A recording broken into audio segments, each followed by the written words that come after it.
In a realm teetering on the edge of chaos, demons, witches, and dragon shifters vie for control and survival. Craig, a half-demon and the bastard son of the Demon King, is caught in a deadly struggle against his own kin. Wounded and on the brink of death, he is saved by Katlyn, a mysterious young woman with hidden powers. Seeking refuge with Lucy, a powerful witch and Katlyn's adoptive mother, Craig discovers that his past is not easily escaped, and his future is entangled with the fates of those around him. As darkness spreads across the realms, alliances must be forged, secrets revealed, and a reluctant hero must rise to confront the shadows threatening to engulf their world. "That does hurt, you know," I growled as fingers poked around the wound again. "Stop being a baby," the woman muttered and pushed harder. I winced and bit the inside of my cheek to stop myself from snarling at her. "Who are you?" "Lucy, I'm the witch who's trying to save your life." I sat up long enough to glare at her mischievous smirk before sinking back onto the couch. Damned witches, I knew that girl was trouble. Damn it.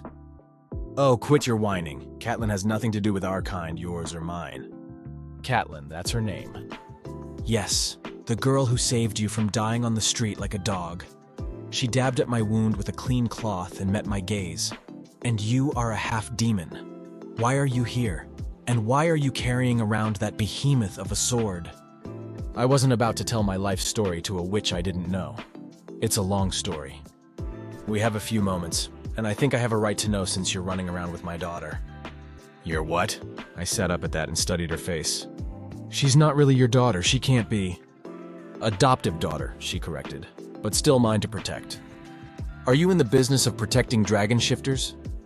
Her gaze turned dangerous in a heartbeat, and her hand hovered over my wound as we stared each other down.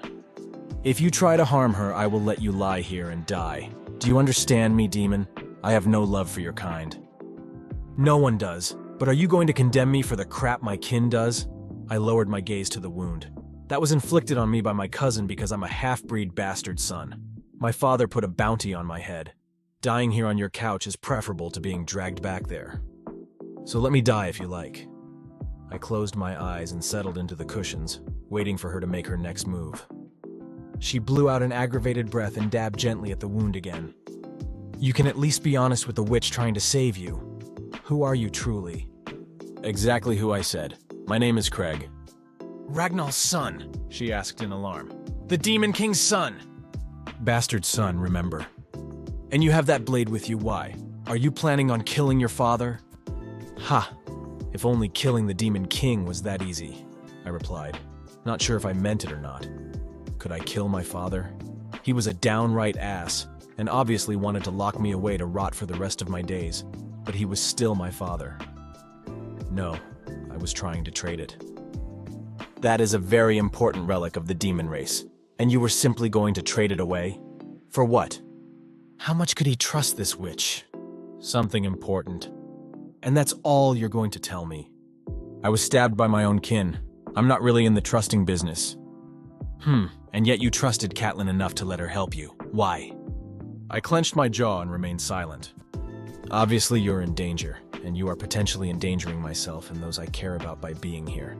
I could throw you out on the streets, but I'm not. You know why?" "Out of the goodness of your heart," I mocked. "No, because Katlyn asked for my help because she saw something in you. She trusts you," she pointed out. "She brought you here without question." It was true. Where I came from, if someone found me bleeding and close to death, they would have left me where I lay and taken anything valuable I had on me. Katlyn risked her life to get me somewhere safe. She might not have known she risked her life, but she did it all the same. "Does she know she's a shifter?" I asked quietly, and noticed the witch stiffen. "That bracelet on her wrist, I saw those runes for entrapment." "Katlyn's story is not an easy one," she whispered sadly. "Even I don't know all of it." "So that's a no." "It's safer that way," the witch said, but didn't sound convinced. "Is it? She won't be able to suppress who she is forever. Either she'll figure it out, or something will happen to make it come out of her." "You don't think I know that?" she snapped and stood, pacing back and forth. "Something's changed in the world. I can feel it, but whatever it is, it's preventing me from seeing too far. There's too much darkness and shadow, but the nagging in my mind tells me it's only the beginning." You've seen it? I asked, surprised. She turned to stare at me. You know what it is? No, but I've seen what it does. Demons in my world, they're getting sick, dying. My father doesn't believe we have anything to worry about. It's why I left. Well, I added, part of the reason why I left. I winced as the wound throbbed and my vision blurred. Damned Reginald and his poisoned blade. My story's not an easy one either, I'm afraid. She glanced towards the windows.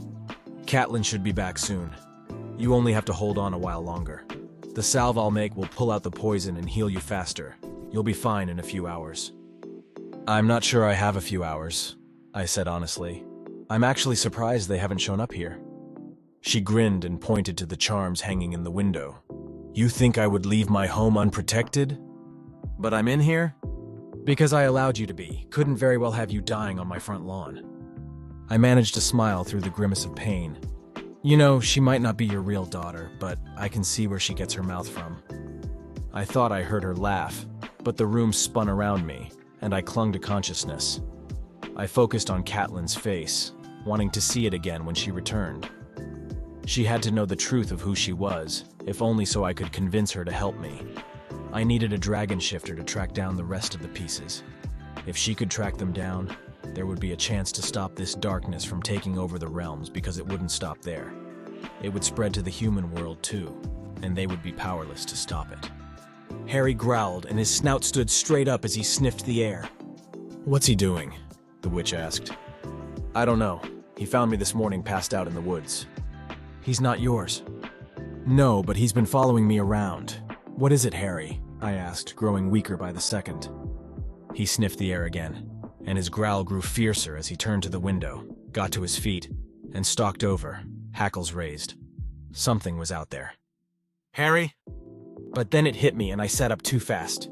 The room spun and I was nearly sick. Stop before you hurt yourself more, the witch scolded, rushing to keep me upright. Katlyn, where is she? Why, what's wrong? They're here. I can sense them, I gasped, and tried to stand, but my legs gave out. Have to help her. You can't go anywhere right now, she'll be fine. But she wouldn't be fine. Reginald. He and his demons, they were out there. And they weren't the only ones. Dragon shifters. A number of them were close. Too close. I tried to stand again, but the witch forced me back to the couch, and I was too weak to push back. All I could think of was Reginald going after Katlyn, hurting her and me unable to do anything but lie on this couch and wait for him to make it to me.